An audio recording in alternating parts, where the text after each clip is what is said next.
Entonces, para iniciar, vamos a hacer una pequeña introducción a qué es la isquemia mesentérica aguda.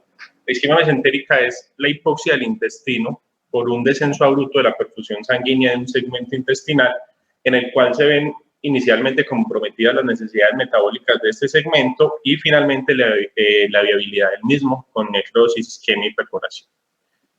En los pacientes normales, la etiología es principalmente el embolismo arterial, presente en el 40 al 50% de los casos. Esto va a ser secundario a endocarditis, fibrilación auricular, principalmente la trombosis arterial, presente en el 25% de los casos, secundaria a aneurisma, disección de aorta o síndrome de hipercoagulabilidad, la isquemia mesentérica no oclusiva en el 20% de los casos, la cual está presente sobre todo en los pacientes en UCI con soportes vasopresores, pacientes críticos, y la trombosis venosa mesentérica, la menos frecuente en el 5 a 10% de los casos. Esta va a ser primaria, secundaria al consumo de anticonceptivos orales, embarazo o neoplasias, y secundaria a fenómenos inflamatorios abdominales o trauma.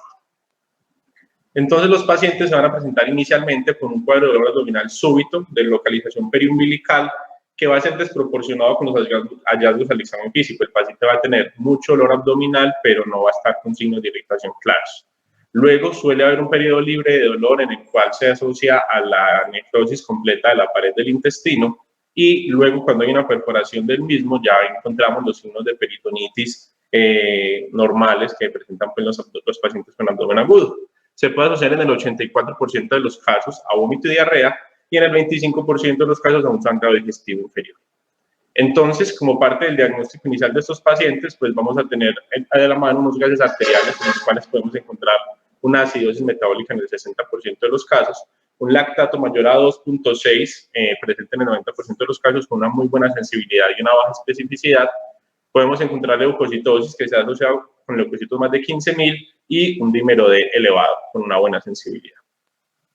Como parte de las imágenes para el diagnóstico de la isquemia mesentérica, pues primero tenemos las que tienen menos rendimiento. Entonces está la radiografía del tórax. En esta podemos encontrar signos de distensión abdominal y neumoperitoneo. Sin embargo, esto van a ser en pacientes ya con un cuadro avanzado en el cual ya hay perforación intestinal. El ecodoppler podría ser útil y mostrarnos signos de isquemia en las asas. Sin embargo, es un examen operador dependiente, se ve muy limitado por el gas intestinal y no está indicado pues como parte del manejo diagnóstico. Y la arteriografía, si bien podría darnos un diagnóstico, es un método invasivo menos disponible y lo reservamos solo como medidas terapéuticas en el caso que queramos hacer embolectomías. Entonces, las imágenes que vamos a utilizar son las tomografías. Y ahí tenemos dos, la angiotomografía y la TAC de abdomen contrastada. Ambas tienen muy buena sensibilidad. La sensibilidad del angioTAC es del 91% y la TAC contrastada es del 64 al 96% y una especificidad cercana al 100%. En ambas vamos a encontrar engrosamiento y dilatación de las asas, ascitis, neumoporta, neumoperitoneo y neumatosis intestinal. ¿Cuál va a ser la diferencia entonces de los dos estudios? La angiotomografía tiene mayor rendimiento en los estadios iniciales de la enfermedad y nos permite determinar bien como cuál es la etiología y cuál es el sitio de la oclusión sobre la TAC contrastada. Es como el beneficio que tiene sobre ambas, pero ambas pueden ser útiles pues, en el diagnóstico de estos pacientes. Entonces, en este estudio, un estudio publicado en el 2015, fue un estudio retrospectivo observacional no intervencionista, que lo hicieron, simplemente cogieron 43 unidades de cuidados intensivos en 38 instituciones en Francia y recogieron en total 780 pacientes con isquemia mesentérica aguda y evaluaron cuáles eran los factores de riesgo asociados a una mayor mortalidad. Entonces, los pacientes de mayor edad, que en los grupos los diferencian como más de 10 años respecto a los otros, tenían un 27% más de riesgo de mortalidad, un SOFA al momento del diagnóstico mayor a 4, con 2 veces mayor riesgo de mortalidad, y un lactato al diagnóstico mayor a 2.7, también se asociaba a 2.3 veces más riesgo de mortalidad, todos con P's estadísticamente significativas, como podemos ver en la diapositiva. Entonces, ya entrando en materia acerca del COVID y la isquemia mesentérica aguda, pues como tal en la enfermedad por COVID-19 se ha visto que existe una predisposición a las enfermedades tromboembólicas, tanto arteriales como venosas. Esto se debe a muchos factores. Uno de ellos es una inflamación excesiva que ocurre durante la infección, que se presenta entonces una hipercoagulabilidad que va a ser mediada por, uno, la inhibición de la enzima convertidora de angiotensina 2, mediada por la proteína S o la proteína Spike que está presente en la membrana del virus. Esto hace que se aumenten los niveles de angiotensina 1 que favorecen el desarrollo de inflamación, vasoconstricción y fibrosis, el aumento de citoquinas proinflamatorias como la interleuquina 6, 2, 7, 10 y el factor de necrosis tumoral alfa, y el aumento de células endoteliales, plaquetas y leucocitos que también favorecen el desarrollo de la hipercoagulabilidad, y aumento de proteínas protrombóticas como el factor tisular, el factor 7, el factor de von Willebrand y el inhibidor de la activación del plasminógeno. Todos estos factores van a desarrollar un mayor riesgo de hipercoagulabilidad en los pacientes con infección por COVID-19. Aparte de esto, la inmovilización, como sabemos, los pacientes críticamente enfermos por COVID, pues están inmovilizados en una camilla con un reposo prolongado. Esto aumenta el éxtasis venoso y favorece también el desarrollo de trombosis, y ocurre una disfunción del endotelio vascular por una acción directa del virus en esta área, generando entonces disfunción microvascular con vasoconstricción, inflamación de los tejidos y edema tisular que finaliza en una isquemia orgánica y en un estado procoagulante. Todos estos tres factores, la disfunción endotelial, el éxtasis venoso y la hipercoagulabilidad, favorecen, pues se forma la tríada de Virchow, que como sabemos pues genera la trombosis. Aparte de esta tríada de Virchow, también tenemos invasión directa del virus, ya que se ha demostrado que en los enterocitos también hay presencia de la enzima convertidora de angiotensina 2 y genera inflamación directa en el intestino. Esto se demostró en estudios que le hicieron los pacientes fallecidos y estudios de materia fecal. La hipoxia propia de los pacientes con infección por COVID-19 también genera mayor riesgo de trombosis, y como mencionaba inicialmente, en la isquemia mesentérica no oclusiva, los pacientes graves con inestabilidad hemodinámica y choque tienen riesgo de generar esta enfermedad. Entonces, se han hecho como varios reportes de diferentes eventos trombóticos que pueden presentar los pacientes con infección por SARS-CoV-2, y tenemos que la principal es la trombosis venosa profunda, que puede tener una incidencia hasta el 79%, el accidente cerebrovascular isquémico del 1 al 3%, el síndrome coronario agudo, la isquemia de extremidades y la isquemia mesentérica aguda. En cuanto a la isquemia mesentérica aguda, que es la de relevancia para nuestra charla, tenemos un estudio que hicieron en Francia e Italia, también una revisión retrospectiva, en la cual recogieron 209 pacientes con una incidencia del 0.47%. Y otro estudio realizado en Estados Unidos y Canadá, que hicieron un estudio de cortes en diferentes unidades de cuidados intensivos. Durante 6 meses recogieron 1.992 pacientes mayores de edad y se encontró una incidencia del 0.1%. Esta es como el artículo que recoge la mayor cantidad de casos en la literatura.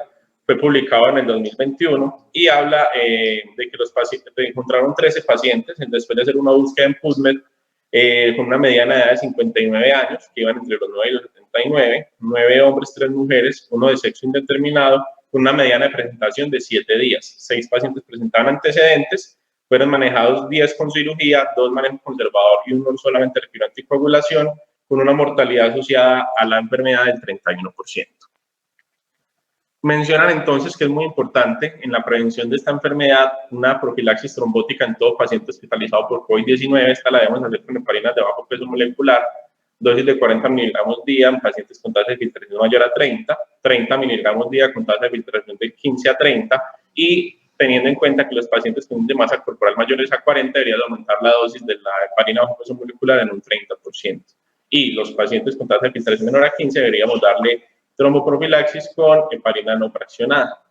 Como tal, el tratamiento, pues el pilar va a ser la cirugía, en el cual vamos a hacer una resección del segmento isquémico. Esto va a depender de qué tanta extensión tenga la isquemia y la viabilidad de llevar pues, al paciente una resección extensa. Y en los casos iniciales podría manejarse solo como un tromboembolectomía para una restauración del flujo o como un complemento a la cirugía. Debemos también hacer una descompresión gastrointestinal, una de reanimación hídrica, reporte no hemodinámico, manejo antibiótico, y también en algunos de los reportes de casos hablaban que los pacientes se manejaban con anticoagulación desde el momento del diagnóstico del evento hasta 6 meses posterior. Entonces, yo me tomé la tarea como de revisar nuevamente la literatura porque encontré muchos más casos de los 9 que reportaba en este artículo, y hice una búsqueda tanto en Google académico como en PubMed y encontré en total 31 pacientes. Voy a mencionar solo algunos de ellos. El paciente número 3 es un paciente de 75 años masculino sin antecedentes que consultó por dolor abdominal periumbilical típico y vómito. Se le hizo una angiotomografía que reportó una oclusión de la arteria mesentérica superior, se llevó a trombectomía y resección intestinal y el paciente sobrevivió. El paciente número 6 era una niña, 9 años, con una antecedente de aplasia medular que consultó al hospital por dolor abdominal, diarrea y vómito. Se enfocó como una apendicitis aguda, la ecografía hablaba de signos inflamatorios en la cavidad. Cuando se llevó a cirugía, evidenciaron una isquemia mesentérica extensa, comprometida, entonces le hicieron una resección intestinal y ileostomía. Sin embargo, la paciente falleció a pesar del manejo. En estos tenemos el paciente número 9, paciente de 56 años, masculino, hipertenso, diabético y obeso, que consultó por síntomas de dificultad respiratoria. Al día 9 de la hospitalización, con una mala evolución, le hacen una tomografía de abdomen que reporta una isquemia mesentérica, no reporta la etiología, fue manejado con resección intestinal y ostomías, pero no reportaron cuál fue el desenlace final del paciente. El paciente número 14, un paciente de 51 años, masculino, que al día 27 de su estancia en UCI por una infección grave por COVID, requirió aumento de inotrópicos, hiperlactatemia y acidosis metabólica en los paraclínicos. Se le hizo una angiotomografía que reportó una isquemia mesentérica extensa sin reportar cuál era la etiología. El paciente se definió no hacerle manejo quirúrgico y el paciente falleció. En esta otra tenemos el paciente número 21, un paciente de 40 años, masculino, obeso, y también al 9º día de su estancia en UCI presentó distensión abdominal, aumento de inotrópicos, hiperlactatemia e inestabilidad, una angiotomografía que confirmó los hallazgos de isquemia mesentérica aguda, se llevó a resección intestinal y ostomías, tampoco reportaban si había fallecido o no. Paciente número 22, un paciente de 59 años, femenina, con diabetes, consultó inicialmente por dolor abdominal,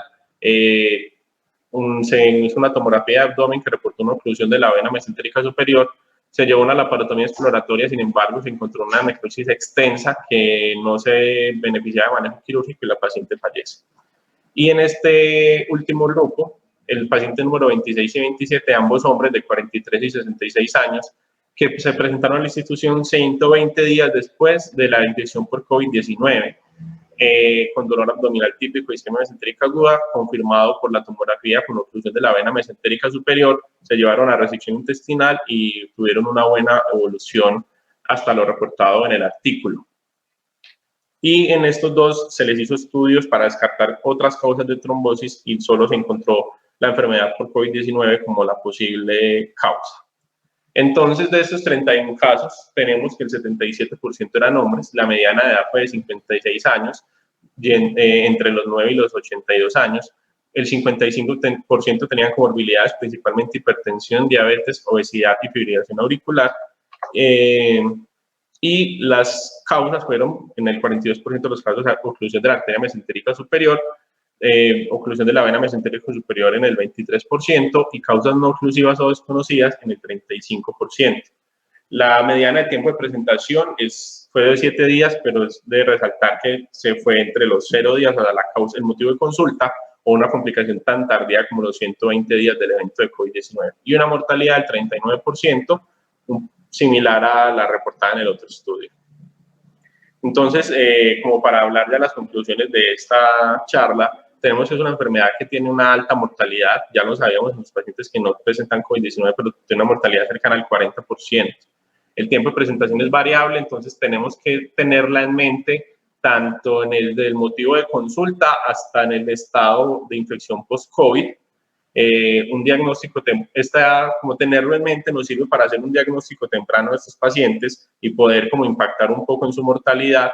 Faltan estudios sobre los métodos de prevención adecuados y el tratamiento, entonces quedan preguntas como si realmente la tromboprofilaxis disminuye estos eventos, cuál es la dosis o cuál es el medicamento que podría ser superior a otro, al igual que la anticoagulación, por cuánto tiempo la deberíamos de dar y qué deberíamos de dar. Aparte, quedan preguntas como posiblemente esta sea una entidad subdiagnosticada, que su incidencia sea mucho mayor y haga parte de las causas de la alta mortalidad que tienen estos pacientes en las unidades de cuidados intensivos y que simplemente no se estudian y no sabemos realmente cuántos de ellos como causa de mortalidad con isquemia mesentérica aguda. Listo. Ahora dejamos el espacio para las preguntas.